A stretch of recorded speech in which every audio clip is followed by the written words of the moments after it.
Alright, so this is a video explanation of Chapter 2, question number 21, which I have right here. But this question has a lot of terminology involving supercoiling, so I'm first going to address that and sort of use this question as a jumping off point to talk about supercoiling. So the most fundamental parameter of two strands of DNA with regards to supercoiling is their linking number. The linking number is defined as the number of times that strands wrap around each other. Alright, so this is very, very important, how the reference is to the other strand.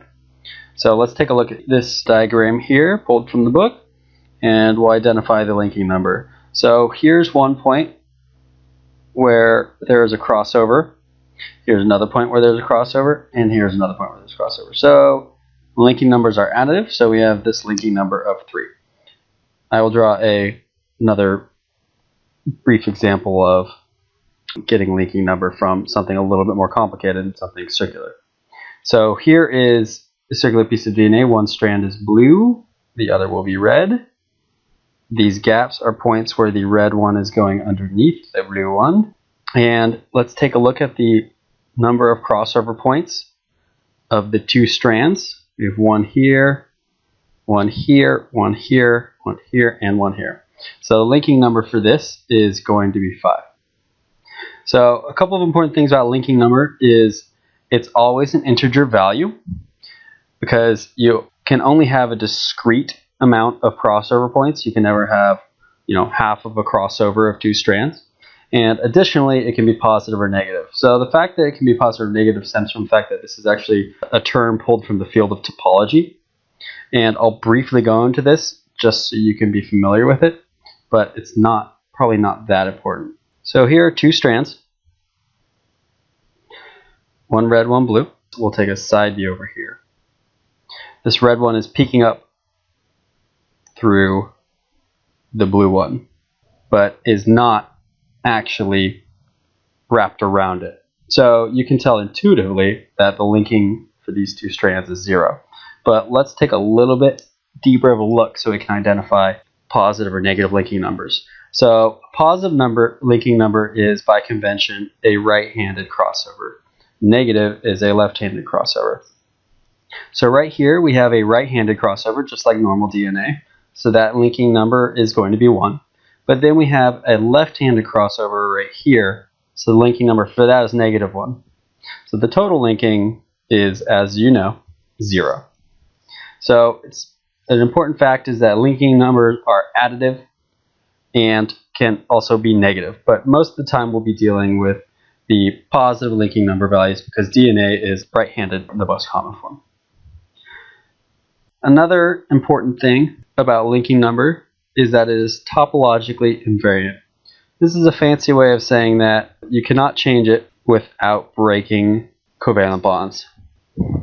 That is, once two strands are interwound over each other, you cannot pull them apart without breaking the backbone of one of the strands and passing the two ends over the other strand. So you can twist and turn these two strands as much as you want, and it will keep the linking number of 5. That's why this linking number is sort of our fundamental parameter that we'll be dealing with.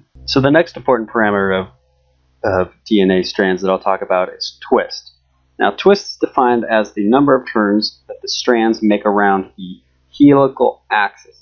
Now, these last two words are very important because this is what differentiates it from the linking number, which is defined as the number of times the strand wrap around each other. The reference point in twist is the helical axis, which means that as the helical axis itself rotates, you're able to get twists that are different from the linking number. So the optimal value of twist is based on the base stacking interaction, typically. Now that changes when you have high salt concentrations or intercalators. Now when the optimal value of twist changes, you need to rearrange the DNA structure to compensate for it, the energetic penalty. And these base stacking interactions, as you know, give it about 35 degrees per base pair rotation. Now it's important to note that the twist is what is optimized by supercoiling, which we'll talk about later, because the linking number cannot change. So as you probably noticed, twist and linkage are actually very similar to each other. when exactly are they the same? So twist and linkage are the same when DNA is lying in a plane, as I showed here. So we already counted the linking number, which was 5. Now, if you take a look at this green line I've drawn in there, that you can think of that as the helical axis. And if you count the number of crosses the strands make on the helical axis, it's also going to be 5. So anytime the DNA is forced to lie in a plane, the twist is going to equal the linkage.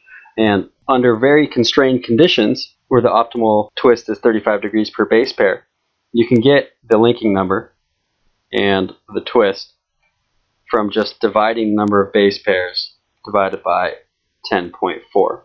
And that will give you the number of turns, because it's 10.4 base pairs per turn. So now that we've established what twist and linkage are, let's talk about how you would go about changing them. So you go about changing linkage numbers by overwinding and underwinding the DNA. In order to do that, you cut the DNA. Remember, you have to break covalent bonds to change the linking number. And then when you're overwinding, you add additional right-handed twist. And because the DNA helix is normally right-handed, adding additional right-handed twist is overwinding it. And underwinding is adding left-handed twist. So the addition of a right-handed twist is going to change the twist to be +1. And a left-handed twist is going to change the twist to be -1. Now this results in a strain, because there's a deviation from the optimal twist of 35 degrees per base pair if you reseal this with an altered linking number. Now the strain that occurs can be quantified by a change in energy, but the DNA strands don't have to undergo this energetic penalty, because you can actually bend the DNA into supercoils, and that is favored because the energy of bending over long lengths is actually a lot smaller than the energy of having this mismatched base stacking. So now let's talk about how DNA is able to compensate for the energetic penalty of having the non-optimal twist. So it can do that by folding over on itself, or supercoiling. And this supercoiling is defined by this other topological term called writhe, which is a three-dimensional term. It describes the shape of the double helix in three-dimensional space.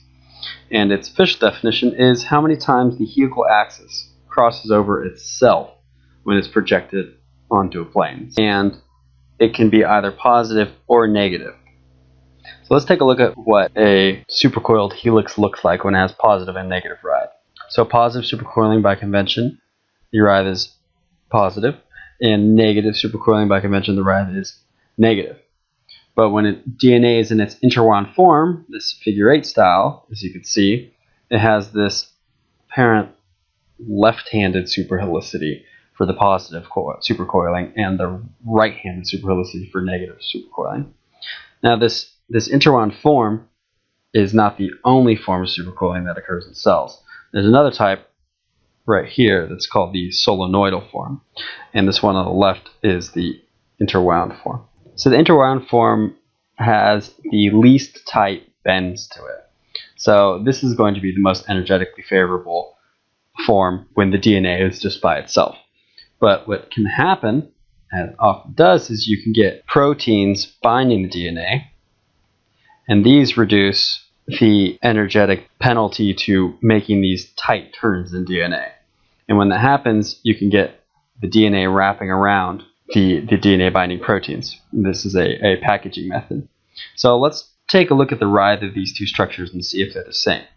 So the interwound form, as we know from up here, is a negative supercoil, and it has four of these crossovers.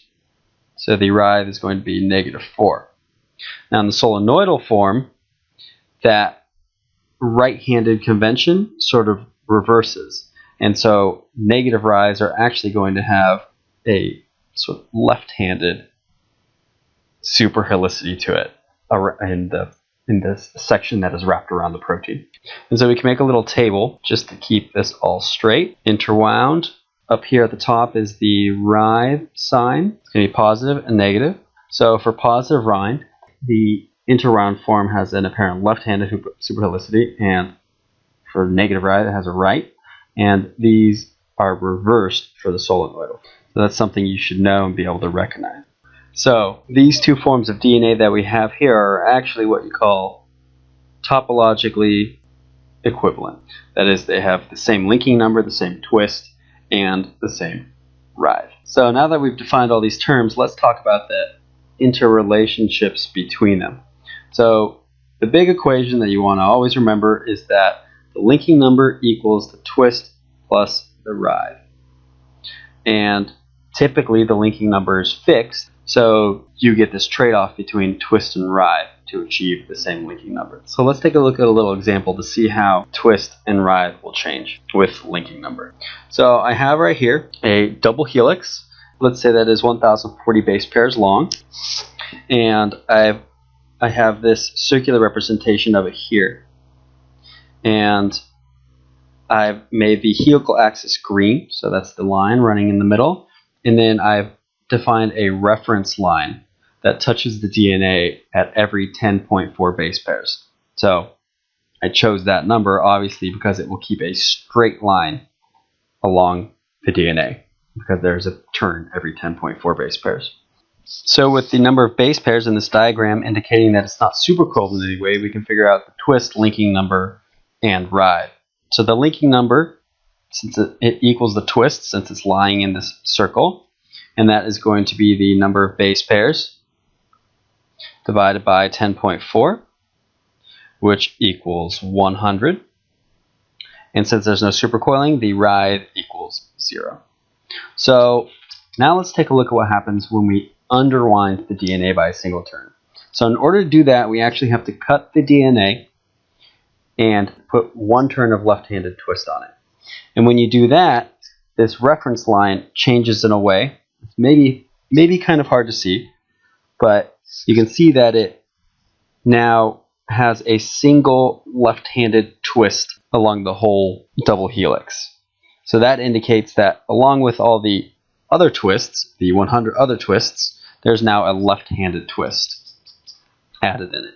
And you can see that left-handed twist because twist is defined as the number of times the strands cross the helical axis, and positive twists are right-handed crosses, negative twists are left-handed crosses. We can see that this right here is a negative twist because it is a left-handed cross. So let's take a look at the parameters defining this. So we broke the backbone and removed one turn, so the linking number is now 99. And since it's lying in the circular form, the twist has to be the same. And the supercoiling is not present. So now we have this double helix with a linkage number of 99 and twist of 99 and no supercoiling. But as we know, the optimal twist value, since it is 1040 base pairs, is 100. So there's this strain within the molecule because these base stacking interactions are not optimal. So what the molecule does when left to its own devices is it forms this superhelix. So you can see from here that this is a right-handed superhelix, and thus is negatively supercoiled with a ride of -1 because there's a single crossover of the helical axis on itself. And let's take a look at the other parameters. So we know that the ride is -1, and the linking number did not change because it just underwent a conformational change. So the linking number is now 99. And we know the relationship between linking number and twist is this. So from that, we can see that the twist is now back at its optimal 100 turns. And if you take a look at this reference line that we had before, it actually does not cross over the helical axis at all. See all these points? There's no crossover point across the local helical axis. So that sort of graphically confirms our initial twist of 100. So the big idea here is that as you underwind or overwind the helix, you create strain. This is a strained form, and that strain can be compensated for by superhelical twisting. And that allows you to re-optimize twist values. So now that we've established all the terminology and talked about how they're related to each other, we can tackle this problem. So the problem is considered a relaxed, closed circular DNA plasmid that has 1,040 base pairs and with a writhe of 0. So these are some key words here. We have relaxed, closed circle, and writhe equals 0. So that means, along with the base pair number, that means we have a twist of 100 and a linkage of 100. In that equation, number of base pairs divided by 10.4 equals the optimal twist and linkage under these conditions. So we take that normal, easy to understand helix and add an intercalator. What intercalators do is they bind in between base pairs. The definition of an intercalator. And the intercalator is added in such a concentration that is on average one intercalator per 104 base pairs. So we can easily calculate the number of intercalators within by doing the total number of base pairs divided by 104. And that's going to be 10 intercalators. Now what the intercalators do is they cause the twist between the base pairs that flank it to be reduced to 0. Now they want to know if it's going to be positively or negatively supercoiled. So let's take a look at what that intercalator does exactly. So right here I have diagrammed adjacent base pairs. Under normal conditions they have this 35-degree twist between them, but with the intercalator present, this purple, it reduces the twist between adjacent base pairs to 0 degrees. So that is effectively 35 degrees to 0 degrees. So there are 10 intercalators present. Each of them subtract 35 degrees from the twist is going to equal minus 350 degrees of twist, which is about 1 turn, right? So that makes it so that the twist is minus 1. So let's see what happens in the DNA if the optimal twist value becomes something else. So the initial twist was 100, but now the optimal twist value is now 99. But the linkage number is still the same value because we did not break any covalent bonds. So with our familiar equation, linkage number equals writhe plus twist. Writhe is +1, and that means we have positive supercoiling